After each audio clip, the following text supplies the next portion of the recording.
Fala gente, tudo bem? Nesse vídeo a gente vai estar falando um pouquinho mais aí sobre o Web Core Vitals, também conhecido em português aí como principais métricas da web. E a ideia é explicar para vocês o que são essas principais métricas da web, né? Por que isso é importante para você ou para o seu negócio digital e principalmente como mensurar elas.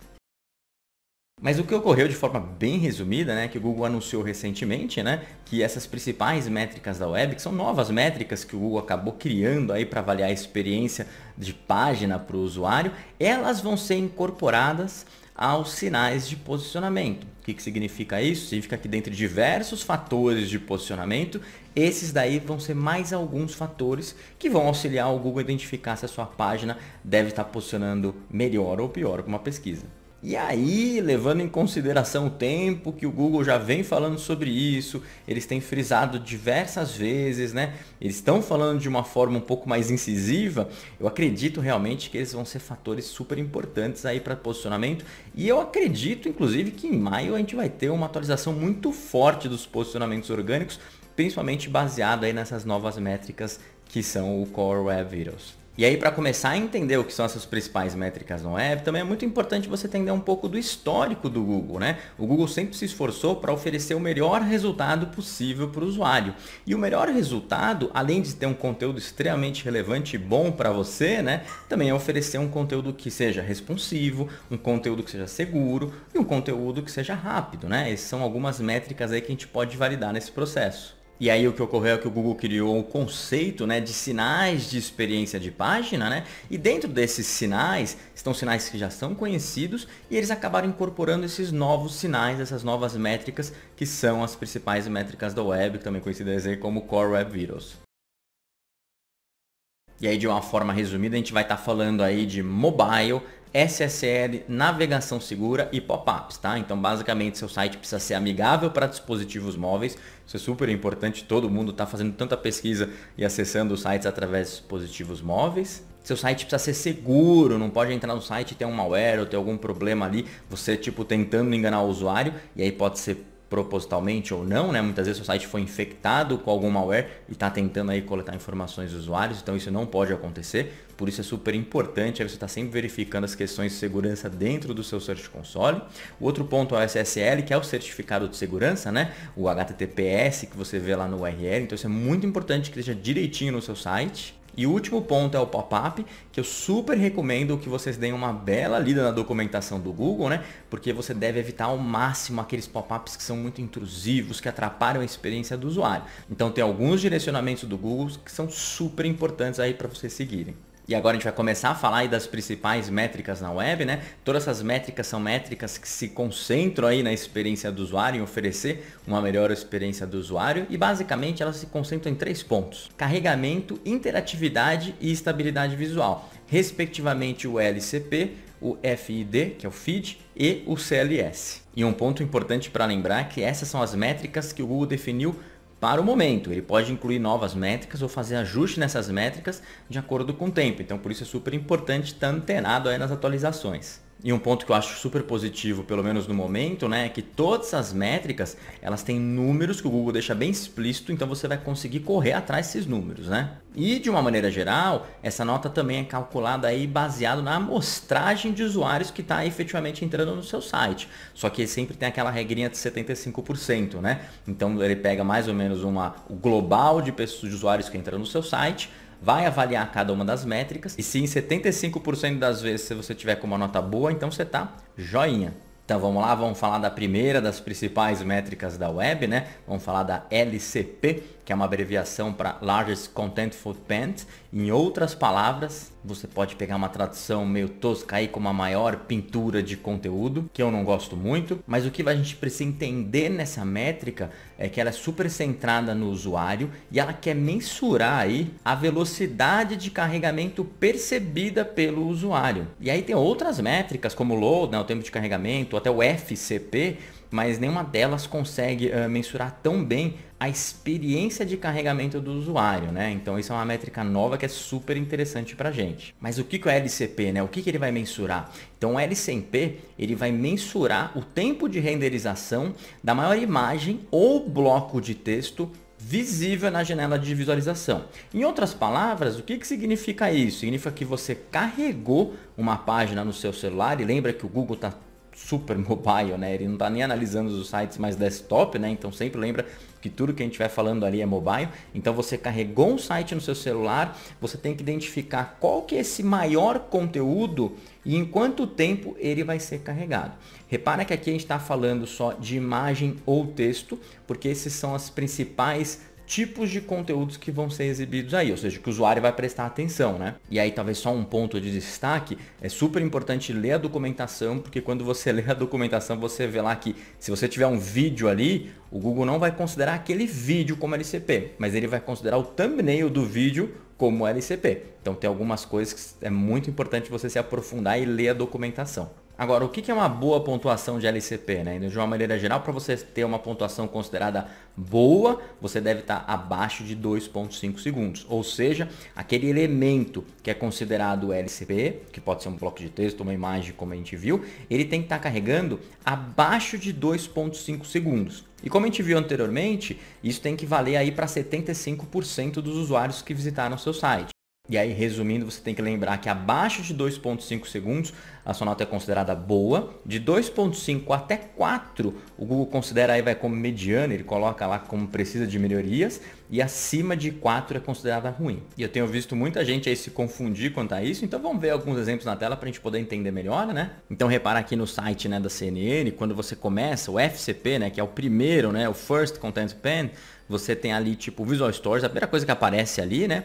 E no decorrer que a página é carregada, inclusive você repara que essa parte frisada aí de verde, ele vai mostrando o que seria o LCP se a página fosse só aquilo. Mas no último quadro, você repara efetivamente qual que é o LCP.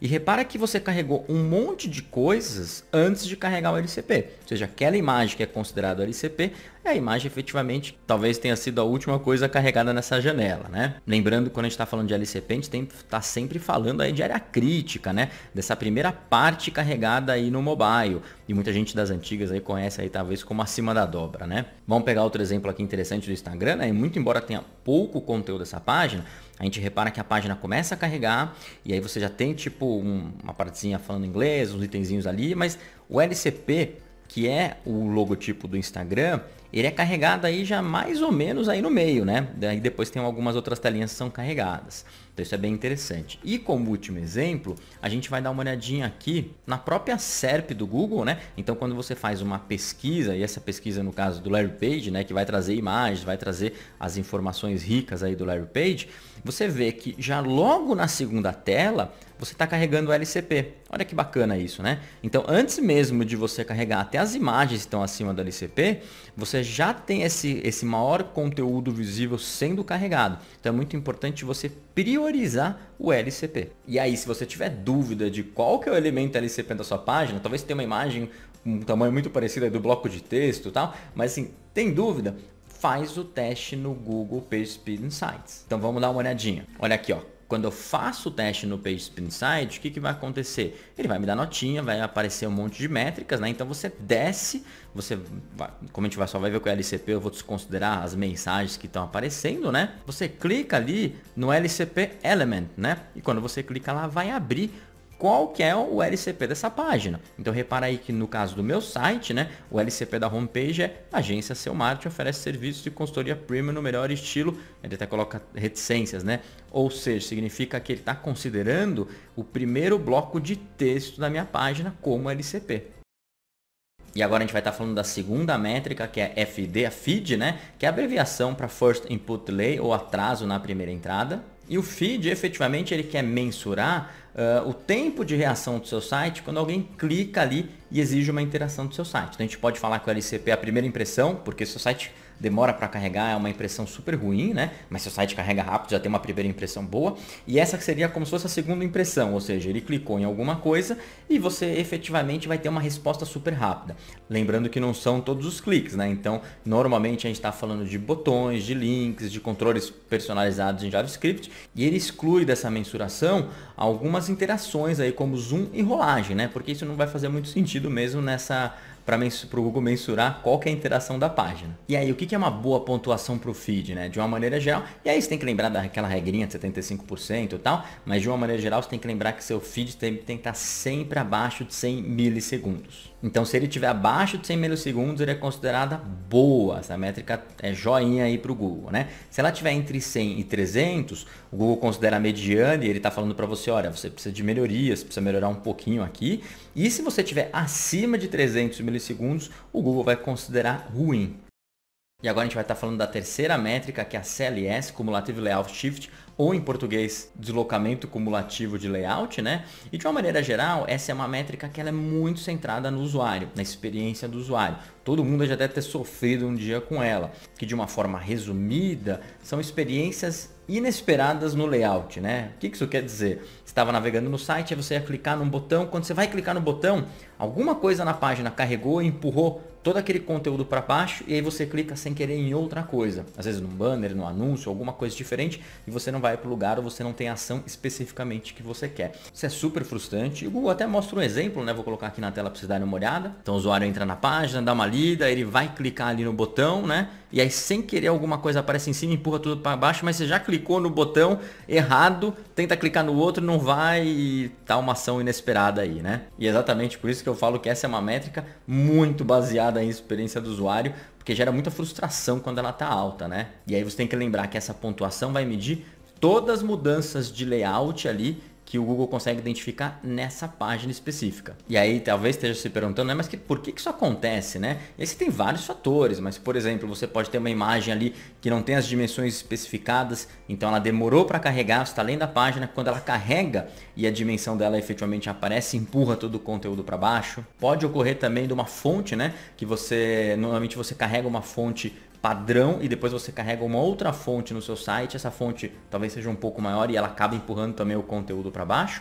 E também uma situação que eu imagino que seja a mais comum de todas é quando você tem algum conteúdo externo sendo inserido no seu site. E aí principalmente está falando de anúncios ou widgets aí de terceiros, né? Que normalmente eles vão se redimensionar dinamicamente. Então o que acontece é que você tiver um bloco lá de anúncio e você tem um parceiro que está inserindo anúncios, talvez naquele momento o anúncio esteja com formato adequado, mas em algum momento depois ele está inserindo um mais retangular, um quadradinho, ou né, tipo, alguns formatos ligeiramente diferentes e ele pode estar empurrando para baixo. Por isso é super importante definir todas essas dimensões e tomar muito cuidado com essa métrica. Então vamos lá, o que é uma métrica considerada boa para CLS? É um número inferior a 0.1, tá? Então se tiver menos que 0.1, tá joinha. Se tiver entre 0.1 e 0.25, tá mediano, ou seja, o Google vai falar que você precisa de melhorias. E acima de 0.25 tá ruim e você precisa tomar muita atenção nesse caso. E talvez agora você esteja se perguntando, né? Mas como que eu vou mensurar tudo isso, né? Então você tem o próprio Google Search Console, que tem um relatório consolidado lá. Você tem o Google PageSpeed Insight,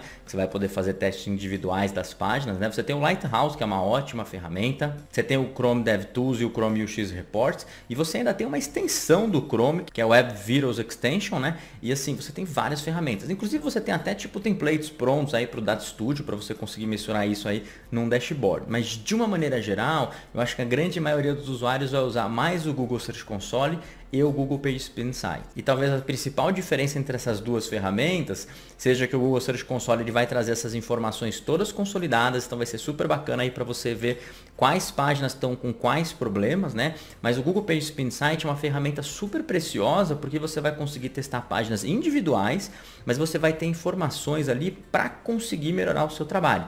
Então sempre lembra que essas ferramentas não estão competindo entre si, mas você tem que saber usar as duas em conjunto para conseguir melhorar o seu trabalho. Vamos dar uma olhadinha na tela para entender um pouco melhor os dois, né? Então vamos lá. Primeiro aqui, eu coloquei um site no Google PageSpeed Insights. Você vai ter uma nota aí. Super importante ver essa notinha, né? Porque você tem que sempre lembrar que tem que ter uma nota no mínimo amarelinha e essa nota vermelha não tá legal. Mas quando você desce, você vai identificar aí os dados de campo, né? E repara que ele já tá falando aí que não foi aprovada, né? Mas você tem todas as informações. Repara que ali, você além do Core Web Vitals, você também tem o FCP, não só o LCP, mas você também tem o FCP aí. Então é uma métrica interessante aí para você ter dentro dos seus números e eu acredito que futuramente ela vai ser incorporada também aí nas principais métricas da web, ok? Quando você vai descendo, o PageSpeed Insight ele acaba te trazendo informações. Então olha, por exemplo, aqui, ó, remove JavaScript não utilizado. Então ele está falando que para você melhorar essa experiência da página, ou seja, deixar ela mais rápida, a experiência melhor, você precisa remover um JavaScript que não está sendo utilizado na página. Faz todo sentido. Aqui um pouquinho mais para baixo você vê que ele está solicitando aí para você adiar imagens fora da tela. Em outras palavras, ele está falando para você usar o lazy load. E o que significa isso? Que as imagens vão ser carregadas na medida que o usuário andar nessa página. Ou seja, você está carregando um monte de imagem ali desnecessariamente. Às vezes o usuário não vai até o final da página, então não tem porque você carregar aquelas imagens, né? Então ele vai te mostrar todos esses pontos aqui de melhorias que você pode aplicar no seu site. Lembrando que você tem que esse teste aqui não é por domínio, né? Esse teste aqui é por página. Então é muito importante que você teste a homepage e todas as taxonomias. Página de post, testa uma página de categoria, testa uma página de produto se você tiver um e-commerce e assim por diante, tá? Quando a gente já vai aqui para o Google Search Console, então na lateral esquerda ali você tem o relatório de principais métricas da web, você acaba identificando aqui ó, o gráfico que ele mostra qual a quantidade de páginas boas que merecem melhorias ou páginas que estão ruins, né? E repara que nesse gráfico você consegue ter até informação aí se está melhorando, se está piorando e assim por diante. Eu sempre gosto de ver mais a versão mobile, porque eu sei que é isso que vai influenciar mais para o Google, né?